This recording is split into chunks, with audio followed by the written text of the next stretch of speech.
Madali ba magbago? Please say yes. Positive seminar po ito.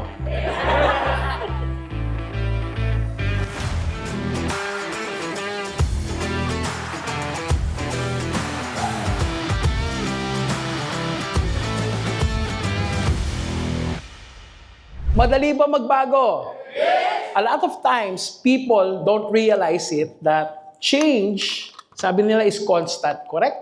And we want to change for the better. We want to change ourselves, come up with a better experience so that we can all become one day successful. Tama ba? Sino dito gusto maging successful? Raise your hand.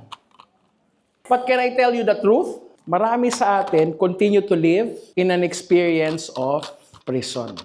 A lot of people are in the space of struggle. Struggle in many things. Personal self. Some people, we have struggles in what? Finances. Maybe struggle din tayo sa ating health. Other areas in our life, relationship. There's nothing wrong with it, but today, I want you to acknowledge your current reality. Kasi lahat ng bagay pwede mabago, yes? Pero kailangan ng sistema, kailangan ng proseso. Ito yung katotohanan. Who you are is already enough.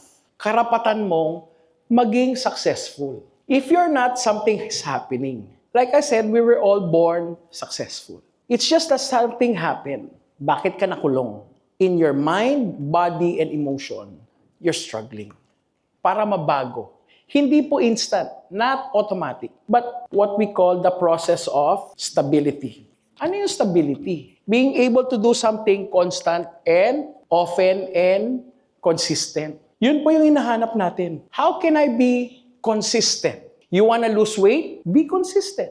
You wanna earn more money? Be consistent. You wanna save money? Be consistent. Tama ba? Ang problema sa atin, especially for most Filipinos, hindi tayo consistent. We always set goals, we set priorities, pero along the way, ikaw bumabali. And sometimes yung bawi mo kasi guilty ka. Sabi mo magsisave ka na. And yet yung anak mo bilang sinabi, pizza naman tayo. Kahit wala sa budget, dahil guilty ka, wala kang panahon, etc., bumibigay. And that's the reality. Now, am I saying that's wrong? No. What I am saying is, you need to be in control. Because if you want to change your struggle, your goal is move to stability. At ang ibig po sabihin nun, consistency. In everything that you do, you have to be consistent. Why? The goal of stability is to create what we call habit. And your habits will create the action that you need to change your reality.